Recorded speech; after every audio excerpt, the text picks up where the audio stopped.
ما بعد فأعوذ بالله من الشيطان الرجيم بسم الله الرحمن الرحيم ما آتاكم الرسول فخذوه وما نهاكم عنه فانتهوا واتقوا الله إن الله شديد العقاب صدق الله مولانا العظيم.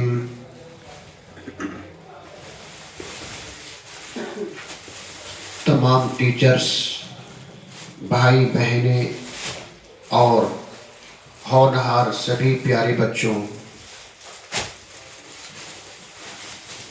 اللہ رب العزت نے کسی چیز کو بیکار پیدا نہیں کیا.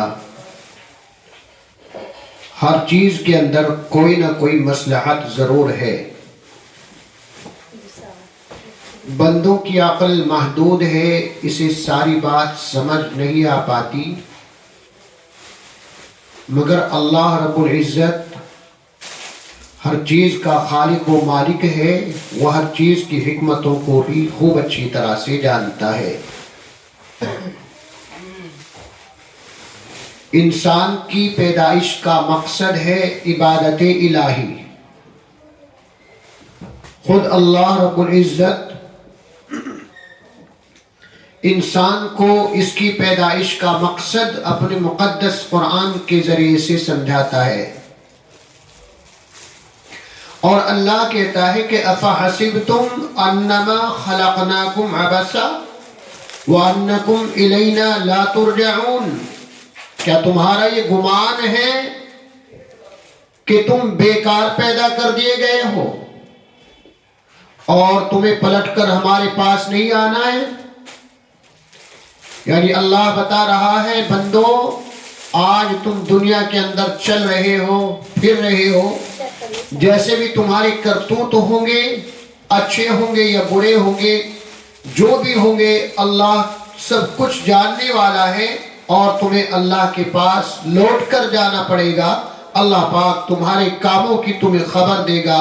یعنی تمہارے اچھے اعمال ہوں گے تو اس کا اجر ملے گا، اور جو برے اعمال ہوں گے پھر اللہ پاک ان پر پکڑ بھی فرمائے گا.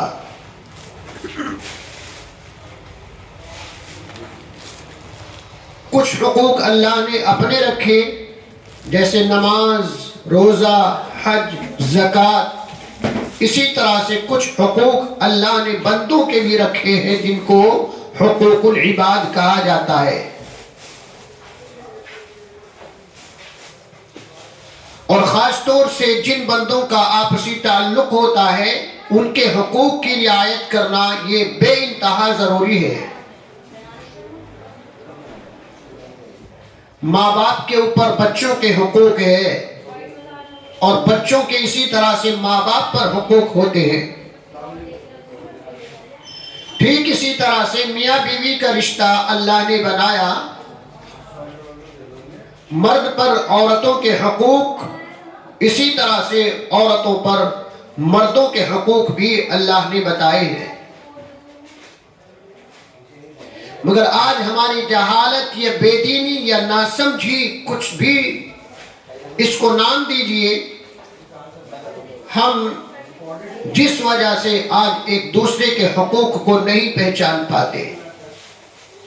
ہمارے لیے اللہ کے رسول صلی اللہ علیہ وسلم کی زندگی کو اللہ نے نمونہ بنایا ہے. ہم اپنے نبی کی زندگی کو اٹھا کر دیکھیں، اللہ کے نبی نے کس طرح سے گھر میں رہ کر زندگی گزاری. ہم بھی انہی کے نقش قدم پر چلے، ہم بھی نبی کے نام لیوا ہے. اور ماننے والوں نے کس طرح سے مانا، نبی کی باتوں پر چل کے دکھایا. ایک واقعہ میں آپ کے سامنے عرض کروں کہ ایک مرتبہ صبح کا وقت ہے، حضرت علی گھر کے اندر داخل ہوتے ہیں. حضرت علی دیکھتے ہیں کہ فاطمہ رو رہی ہے، آپ کی رفیقہ حیات ہے، آپ کی بیوی ہے. حضرت علی گھر میں داخل ہو کے دیکھتے کیا ہے کہ بیوی فاطمہ رو رہی ہے۔ حضرت علی پوچھتے ہیں کہ فاطمہ کیا ہوا، کیوں رو رہی ہو، میں آج یہ عجیب منظر کیوں دیکھ رہا ہوں۔ حضرت علی دیکھتے ہیں کہ پاس میں کپڑے بھی رکھے ہوئے ہیں جن کو ابھی دھونا ہے، اور ادھر پانی بھی گرم ہو رہا ہے جس سے حسن اور حسین دونوں بیٹوں کو نہلانے کی بھی تیاریاں ہو رہی ہے۔ حضرت علی پوچھتے ہیں فاطمہ تم بتاتی کیوں نہیں ہو، کیوں رونا آ رہا ہے، وجہ کیا ہوئی ہے؟ حضرت فاطمہ رو کر کہتی ہے میرے شوہر میں تمہیں کیا بتاؤں، میرے شوہر میں تمہیں کیا بتاؤں، رات کو میں نے ایک خواب دیکھا، رات کو میں نے ایک خواب دیکھا، اور خواب میں نے اپنے ابو جان، اپنے آقا حضرت محمد رسول اللہ صلی اللہ علیہ وسلم کو دیکھا ہے کہ وہ کسی چیز کو تلاش کر رہے ہیں۔ میں نے اپنے ابو جان سے پوچھا ابو جان تم کس چیز کو ڈھونڈ رہے ہو، تم کسے تلاش کر رہے ہو؟ میرے ابو جان نے مجھے بتا دیا کہ بیٹی فاطمہ میں تجھے ہی تلاش کر رہا ہوں۔ یہ نبی کی وفات سے تقریباً 6 ماہ بعد کی بات ہے۔ اللہ کے نبی جب اللہ کو پیارے ہو گئے، ٹھیک تقریباً 6 مہینے کے بعد حضرت فاطمہ یہ خواب دیکھ رہی ہے، اور یہ دیکھ رہی ہے کہ میرے ابو جان کسی چیز کو ڈھونڈ رہے ہیں۔ اور فاطمہ نے جب پوچھا تو نبی نے بتایا بیٹی فاطمہ میں کسی اور کو نہیں، میں تجھے ہی تلاش کر رہا ہوں۔ حضرت فاطمہ نے علی سے بتایا، علی کو رونا آ گیا، اب علی بھی رو رہے ہیں، فاطمہ بھی رو رہی ہے، اور فاطمہ کہتی ہے میں چاہتی ہوں کہ جاتے جاتے اپنے بچوں کے کپڑے دھو کر کے جاؤں، اپنے بچوں کو نہلا کر جاؤں۔ ادھر علی بھی رو رہے ہیں اور ادھر فاطمہ، دونوں میاں بیوی کا رشتہ ہے، دونوں رو رہے ہیں۔ ادھر سے وہ معصوم سے بچے جنہیں ہم حسن اور حسین کے نام سے یاد کرتے ہیں، جن کی شباہت محمد رسول اللہ سے ملتی ہے، جن کا چہرہ مہرہ نبی کے چہرے مہرے سے ملتا ہے، جن کا جسم نبی کے جسم سے ملتا ہے، وہ پھول سے بچے جنہیں کبھی محمد عربی صلی اللہ علیہ وسلم نے اپنے کندھوں پر بٹھایا ہے، جن کے لبوں کو نبی نے بوسہ دیا ہے، وہ پھول سے بچے جن کے بارے میں پیارے پیغمبر نے فرمایا سیدہ شبابی آل جنتی والحسین، الحسن والحسین، جنت میں نوجوانوں کے سردار جو ہوں گے وہ حسن اور حسین ہوں گے۔ ابھی معصوم سے بچے ہیں، گھر میں داخل ہوتے ہیں، گھر میں داخل ہو کر دیکھتے کیا ہے کہ ادھر ابو بھی رو رہے ہیں، اماں بھی رو رہی ہے۔ ان معصوم بچوں کے دل پر کیا گزرتی ہوگی جو گھر میں یہ عجیب منظر دیکھتے ہیں کہ ادھر صبح کے وقت میں ابو بھی رو رہے ہیں، اماں بھی رو رہی ہے۔ وہ معصوم سے بچے پوچھتے ہیں ابو جان تمہیں کیا ہوا، کیوں رو رہے ہو؟ ادھر فاطمہ سے پوچھتے ہیں امی جان آپ کو کیا ہوا، آپ کیوں رو رہی ہے؟ حضرت فاطمہ اس وقت میں کہتے ہیں میرے پیارے بیٹوں تم اپنے نانا جان محمد رسول اللہ صلی اللہ علیہ وسلم کی قبر کے پاس چلے جاؤ، تم وہاں پر چلے جاؤ، تمہیں میرے رونے کا سبب معلوم ہو جائے گا۔ روایت کے اندر آتا ہے یہ دونوں معصوم سے بچے ہیں، دوڑتے ہوئے محمد عربی صلی اللہ علیہ وسلم کے روضہ مبارک کے پاس یعنی آپ کی قبر کے پاس پہنچتے ہیں۔ وہاں جب پہنچتے ہیں اللہ کی جانب سے یہ معاملہ طے ہوتا ہے کہ ادھر محمد عربی صلی اللہ علیہ وسلم کی آواز ان بچوں کو سنائی دیتی ہے۔ آقا قبر کے اندر سے فرما رہے ہیں او میرے نواسو، او میرے نواسو، تم جہاں سے آئے ہو وہیں پر پلٹ کر واپس چلے جاؤ، اس لیے کہ آج کے دن کے بعد تمہیں اپنی ماں کا معصوم سا چہرہ کبھی نظر نہیں آئے گا۔ یہ معصوم بچے دوڑ کر جاتے ہیں، گھر کے اندر دیکھتے ہیں، اب سوچے تو صحیح ان بچوں کو اب پتہ لگ چکا ہے کہ آج کے دن کے بعد تمہاری ماں تمہیں نظر نہیں آئے گی۔ ان معصوم بچوں کے دل پر کیا گزرتی ہوگی، اور ادھر ماں کو بھی پتا ہے کہ آج کے دن کے بعد تمہارے یہ معصوم بچے میرے بغیر سہارے کے رہ جائیں گے، میں انہیں چھوڑ کر کے چلی جاؤں گی اور پھر میرا چہرہ یہ کبھی نہیں دیکھ پائیں گے، میں ان کا چہرہ نہیں دیکھ پاؤں گی۔ اس ماں کے دل پر کیا گزرتی ہوگی جس ماں کی ممتا بچوں کے ساتھ سب سے زیادہ ہوتی ہے، اور وہ بھی معصوم سے بچے ہیں جو نبی کی شباہت رکھتے ہو، جو جنت کے نوجوانوں کے سردار ہو۔ ان معصوم بچوں کو آخری وقت میں حضرت فاطمہ دیکھ رہی ہے اور رو رہی ہے۔ بہرحال ہوتے ہوتے شام کا وقت ہوتا ہے، اور شام کا وقت جیسے ہی ہوتا ہے بخار زور مارنے لگتا ہے اور تیز بڑھنے لگتا ہے۔ حضرت فاطمہ بستر پر لیٹ جاتی ہے اور علی کو اپنے شوہر کو پاس میں بٹھا لیتی ہے۔ حضرت فاطمہ کہتی ہے میرے شوہر علی، میں نے زندگی گزاری، اگر میری طرف سے کوئی دکھ پہنچ گیا ہو، کوئی تکلیف آپ کو ہو گئی ہو، علی میرے شوہر میری غلطیوں کو معاف کر دینا۔ حضرت علی دھاڑی مار کر روتے ہیں اور چیخ کر رو کر کہتے ہیں فاطمہ تم یہ کیا کہہ رہی ہو؟ میں جانتا ہوں کہ تم نے کتنے فاقے بسر کیے ہیں، تم نے فقر و فاقے کے ساتھ زندگی گزاری ہے، میں نے 2 وقت کا کھانا پیٹ بھر کر تجھے نہیں کھلایا۔ کس طرح ہم پریشانیوں کے ساتھ زندگی گزارتے آئے، اور تم نبی کی بیٹی ہو کر کہہ رہی ہو مجھے معاف کر دے۔ آج فکر نہیں کرتا ہوں کہ علی میں تمہارا شوہر ہو کر تمہارا جس طرح سے خیال رکھنا چاہیے تھا وہ خیال میں نہیں رکھ سکا۔ کیسا عجیب منظر ہوگا۔ آج میاں بیوی کیا کرتے ہیں، ایک دوسرے کا حقوق ادا نہیں کر پاتے۔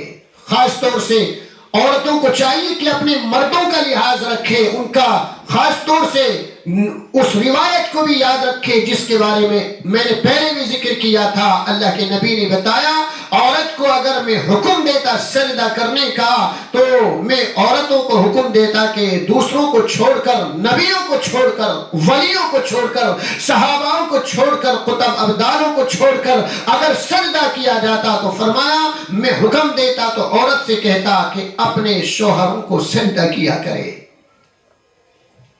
اسی طرح سے شوہروں پر بھی حقوق عائد ہوتے ہیں کہ اپنی بیوی کا وہ خاص طور سے خیال رکھے۔ جس طرح حضرت علی کہتے ہیں بیوی فاطمہ تم نبی کی بیٹی ہو کر میں تیرا خیال نہیں کر سکا جو تیرے حقوق ادا کرنے چاہیے تھے۔ مردوں پر بھی عورتوں کے حقوق ہوتے ہیں، جنہوں نے آپ کے لیے، ایک مرد کے لیے، اپنے شوہر کے لیے اپنے سب سے زیادہ پیار کو چھوڑ کر کے وہ یہاں پر آئی ہے۔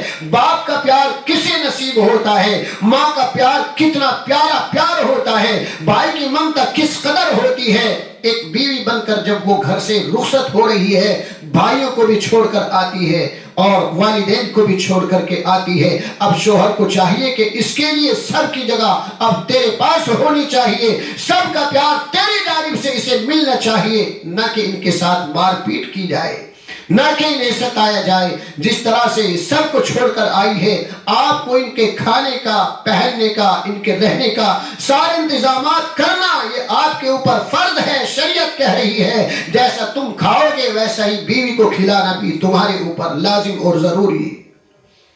ایسا نہیں کہ باہر تو خود ہوٹلوں پہ کر کے اچھے اچھے کھانے کھا کر چلے آئے اور بیوی سے کہہ دیا کہ چٹنی بنا لو کھا لو۔ مرد کے ذمہ ہے اچھا کھائے گا، بیوی کو بھی اچھا کھلائے۔ حالات اللہ نے اچھے بنائے ہیں، اچھا پہنائے، اچھا کھلائے، اچھا مکان دے۔ یہ مرد کے اوپر عورتوں کے حقوق لازم اور فرض ضروری ہوتے ہیں۔ تو میں عرض کر رہا تھا حضرت فاطمہ اپنے شوہر کے ساتھ باتیں کر رہی ہے، میرے شوہر مجھے معاف کر دینا۔ علی پریشان ہو کے کہتے فاطمہ تو غم نہ کر، آج میں فکر کرتا ہوں کہ تم نبی کی بیٹی تھی اور میں تیرا جیسا حق ادا کرنا تھا وہ حق ادا نہیں کر سکا۔ حضرت فاطمہ دوسری بات کہتی ہے، حضرت فاطمہ کہتی ہے میرے شوہر یہ میرے معصوم سے بچے ہیں حسن اور حسین، میرے شوہر میرے انتقال کے بعد جس سے چاہے تم نکاح کر لینا۔ میرے شوہر میرے انتقال کے بعد جس سے چاہے نکاح کر لینا، مگر یہ معصوم بچے ہیں، ابھی انہیں شعور نہیں ہے، جب بڑے ہو جائے تو اللہ کے حوالے کر دینا، مگر ابھی معصوم بچے ہیں، تھوڑا ان کا بھی خیال کر لینا۔ ابھی حسن حسین چھوٹے بچے ہیں، میرے جانے کے بعد ان کی پرورش اچھی طرح سے کر لینا، ان کی دیکھ بھال اچھی طرح سے کر لینا، اور بڑے ہو جائے تو ان کو اللہ کے حوالے کر دینا۔ حضرت فاطمہ تیسری بات کہتی ہے، میرے شوہر، اے میرے شوہر، میرے انتقال کے بعد میرے جنازے میں کسی اور کو مت بلانا، میرے جنازے میں کسی اور کو مت بلانا۔ حضرت علی پریشان ہو کر کہتے ہیں، فاطمہ تو کہتی ہے کسی کو مت بلانا، تو نبی کی بیٹی ہے، میں تیرے جنازے میں مہاجرین کو بلاؤں گا جنہوں نے مکہ چھوڑ دیا تھا، اللہ کے رسول کی محبت میں اپنا گھر چھوڑ دیا تھا، اپنا خاندان چھوڑ دیا تھا، اپنا شہر چھوڑ دیا تھا۔ وہ مہاجرین صحابہ جو مکہ چھوڑ کر صرف اور صرف اللہ کے لیے اور اللہ کے رسول کے لیے ساری قربانیاں دے کر جو آئے تھے، میں ان تمام مہاجرین کو بلاؤں گا، میں مدینے والوں کو بلاؤں گا جو انصار صحابہ ہے جنہوں نے ان مکہ سے آنے والوں کی مدد فرمائی تھی۔ اور فاطمہ تو کہتی ہے کسی کو مت بلانا، وجہ کیا ہے؟ فاطمہ کہتی ہے نہیں میرے شوہر کسی کو مت بلانا۔ علی پھر پوچھتے اصل وجہ کیا ہے، کیوں بلانا نہیں چاہتی ہو؟ حضرت فاطمہ کہتی ہے میرے شوہر میں کیا بتاؤں، میرے ابو جان نے ایک مرتبہ کہا تھا بیٹی فاطمہ پردے میں رہنا، میرے ابو جان نے کہا تھا بیٹی فاطمہ پردے میں رہنا، زندگی گزر گئی، آج تک کسی غیر محرم نے میرے چہرے کو نہیں دیکھا، میں چاہتی ہوں کہ مرنے کے بعد بھی میرے جسم کو کوئی نہ دیکھ سکے۔ آخری وقت میں بھی حضرت فاطمہ کو اس کا خیال ہے کہ میرے جسم کی طرف کسی کی نگاہ نہ اٹھے، مرنے کے بعد بھی انتقال کے بعد بھی کوئی غیر محرم میری جانب نہ دیکھے، اس لیے کہ میں نے زندگی میں کسی غیر مرد کی طرف نہیں دیکھا اور اپنے جسم کو غیر مردوں کے سامنے ظاہر نہیں ہونے دیا۔ میری خواہش، میری تمنا یہ ہے کہ مرنے کے بعد بھی کوئی شخص، کوئی غیر محرم میری جانب نگاہ نہ اٹھا سکے۔ یہی حضرت فاطمہ ہے۔ ایک مرتبہ اللہ کے نبی نے سوال کیا کہ اچھا یہ بتاؤ عورتوں میں سب سے بہتر عورت کون ہے، عورتوں میں سب سے اچھی عورت کون ہے؟ صحابہ پریشان حیران بیٹھے ہوئے ہیں، کیا بتائیں، کیا جواب دیں؟ ادھر سے حضرت علی اٹھے اور حضرت علی گھر میں گئے، حضرت فاطمہ سے پوچھا تھا فاطمہ تیرے ابو جان نے یہ پوچھا ہے عورتوں میں بھلی عورت، سب سے اچھی عورت کون ہے؟ تو حضرت فاطمہ نے کہا کہ علی عورتوں میں سب سے بہتر عورت وہ ہے کہ جس نے کبھی کسی غیر محرم کو نہ دیکھا ہو اور کسی غیر محرم نے اس عورت کو کبھی نہ دیکھا ہو۔ یہی حضرت فاطمہ رضی اللہ تعالی عنہا پہلی تاریخ جب چاند کی ہوتی تھی تو صحابہ کرام چاند کو دیکھتے تھے، یہ سنت ہے اللہ کے نبی کی، صحابہ کرام نے اس پر عمل کیا۔ مہینے کی جب پہلی تاریخ ہوتی تھی اور جب چاند نظر آتا تھا، پہلی تاریخ سے پہلے 29 یا 30 کا جب چاند ہوتا تھا، چاند صحابہ دیکھتے تھے۔ ایک مرتبہ جب پہلی تاریخ آئی، اللہ کے نبی کے پاس حضرت فاطمہ پہنچی، ابو جان نے پوچھا بیٹی فاطمہ رات تو تم نے چاند دیکھا ہوگا؟ فاطمہ نے کہا نہیں نہیں میرے ابو جان میں نے چاند نہیں دیکھا۔ پوچھا بیٹی فاطمہ کیوں نہیں دیکھا؟ فاطمہ پلٹ کے جواب دیتی ہے ابو جان میں نے چاند اس لیے نہیں دیکھا کہ اس چاند کے اوپر غیر محرموں کی نظریں ڈگمگا رہی ہوگی، وہاں پر ٹکی ہوئی ہوگی، اور میری بھی نظر وہاں چلی جاتی تو میں نے اس کو غیرت کے خلاف سمجھا کہ جہاں پر غیر محرموں کی نظر پڑ رہی ہو اسی وقت میں فاطمہ کی نظر بھی پڑ رہی ہو۔ حضرت فاطمہ نے یہ پردے کا اہتمام کر کے دکھایا۔ اب آخری جب وقت ہے، آخری اسٹیج پر پہنچ کر فاطمہ کہتی ہے میرے شوہر میرے مرنے کے بعد میرے جنازے میں کسی کو مت بلانا، صرف تم ہو میرے بیٹے ہو، اس لیے کہ میں چاہتی ہوں مرنے کے بعد بھی کوئی میرے جسم کی طرف نہ دیکھے۔ ادھر حضرت فاطمہ یہ الفاظ کہتی ہے اور کہتی ہے اب میرے شوہر میرے چلنے کا وقت ہوا ہے، کیونکہ میرے ابو جان نے مجھے بتایا تھا بیٹی فاطمہ سحری علی کے دسترخوان پر کرنا، افطار انشاءاللہ میرے دسترخوان پر ہوگا۔ اتنا کہنے کے بعد حضرت فاطمہ اللہ کے نبی کی لاڈلی وہ پھول سی بیٹی اللہ کو پیاری ہو جاتی ہے۔ وہ معصوم بچے تڑپ رہے ہیں، وہ حضرت علی پریشان ہے۔ اب جنازہ پڑھایا گیا اور جنازہ پڑھانے کے بعد پھر اس جنازے کو لے کر کے چلا گیا، اور چلنے سے پہلے ایک شخص کا شدید انتظار تھا کہ کوئی شخص آئے جو جنازے کو کندھا دے دے، اس لیے کہ ایک پایا حضرت علی نے اٹھایا، دوسرا پایا بڑے بیٹے حضرت حسن نے اٹھایا، اور تیسرا پایا تیسری جانب سے حضرت حسین نے اس چارپائی کو اٹھایا، چوتھا پایا دینے والا کوئی نہیں تھا۔ ادھر سے ایک صحابی گزر رہے تھے جو بڑی عمر کے صحابی تھے، جن کا نام روایت کے اندر آتا ہے کہ حضرت ابو ذر غفاری رضی اللہ تعالی عنہ۔ یہ صحابی وہاں سے گزر رہے تھے۔ علی نے کہا ابو ذر تم ادھر آ جاؤ، اللہ کے نبی کی بیٹی کا انتقال ہو گیا ہے، تم انہیں کندھا دے دو۔ حضرت فاطمہ کا جنازہ لے کر قبرستان تک پہنچایا جاتا ہے، اور قبرستان پہنچانے کے بعد ادھر جانے کے بعد قبر کے پاس جب جنازے کو رکھا جاتا ہے، ابو ذر سے رہا نہیں گیا، وہ معصوم بچے تڑپ رہے تھے، وہ علی شیر خدا ان کی آنکھوں سے آنسو ٹپک رہے تھے۔ ادھر سے ابو ذر نے کہا قبر کو مخاطب کرتے ہوئے، ایا قبر اتدری من التی جینا بہا الیکا، ہذہ بنت رسول اللہ، ہذہ زوجۃ علی، ہذہ ام الحسنین۔ اے قبر کیا تجھے کچھ خبر ہے؟ کیا تجھے کچھ پتا ہے یہ کس کا جنازہ آج تیرے پاس آیا ہے؟ کیا تجھے پتا ہے تیرے پیٹ کے اندر ہم کس کو رکھنے والے ہیں؟ کیا تجھے خبر بھی ہے یہ کس کا جنازہ آیا ہے؟ میرے بہنوں اور بھائیوں اور میرے معصوم پیارے بچوں، ذرا توجہ سے سننے کی بات ہے۔ اللہ تعالیٰ نے رہتی دنیا کے انسانوں کے لیے ایک عبرت نامہ بنایا ہے کہ قبر کے اندر سے آواز شروع ہوتی ہے، قبر بولنا شروع کر دیتی ہے، اور قبر کہتی ہے ایا ابا ذر ھذا لیس بیت نسب ولا حسب۔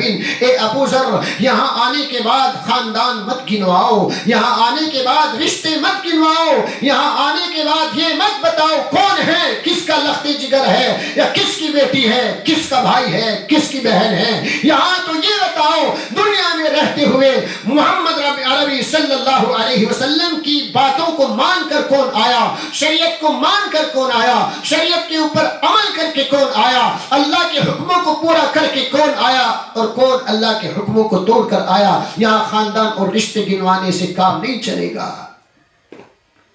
میرے پیارے بچوں، حضرت فاطمہ تو بخشی بخشائی تھی، حضرت فاطمہ کی جنتی ہونے میں کوئی شک نہیں ہے۔ حضرت فاطمہ سیدۃ النساء فاطمہ الزہراء رضی اللہ عنہا، اللہ کے نبی نے بتایا جنت میں عورتوں کی سردار اگر کوئی ہوگی تو حضرت فاطمہ رضی اللہ تعالی عنہا ہوگی۔ ان کے جنتی ہونے میں شک کرنا بھی کفر تک پہنچا دے گا، اس لیے کہ اللہ کے نبی نے انہیں جنتی کہا ہے۔ تو پھر یہ آواز کیوں آئی تھی؟ آج کی میری بیٹی کے لیے، آج کی میری بہن کے لیے، آج کے میرے بھائیوں کے لیے، آج کی امت کے لوگوں کے لیے، آج کے انسانوں کے لیے یہ آواز تھی کہ دنیا میں رہو گے تو شریعت میں رہ کر زندگی گزارنا، دنیا میں رہو گے تو اخلاق سے مت ہٹنا، دنیا میں رہو گے کسی کو گالی گلوچ کر کے مت آنا، دنیا میں رہو گے تو نماز کو ٹھکرا کے مت آنا، دنیا میں رہو گے دوسروں کے ساتھ عزت کا کھلواڑ کر کے مت آنا، دنیا میں رہو گے کسی کی غیبتیں مت کرنا، دنیا میں رہ کر تم کسی کی عزت کو مت اچھالنا۔ اگر تم گناہوں کے ساتھ آؤ گے تو پھر یاد رکھنا ایک دن وہ آئے گا، تمہیں بھی قبر کے اندر آنا پڑے گا، وہاں پر پھر حساب کتاب ہوگا۔ تو بہرحال یہ عمل کرنے کے لیے زندگی ہے، ہم عبادتوں پر چلے، قرآن کے مطابق سنت کے مطابق زندگی گزارے۔ اللہ رب العزت ہمیں عمل اور سمجھ کی توفیق عطا فرمائے، اور یہ اسکول کے اندر پروگرام اللہ تعالیٰ اس اسکول کے تمام طلباء کو دینی سمجھ عطا فرمائے، کامیابی عطا فرمائے، تمام ٹیچرز کی محنتوں کو قبول فرمائے۔ وما علینا الا البلاغ۔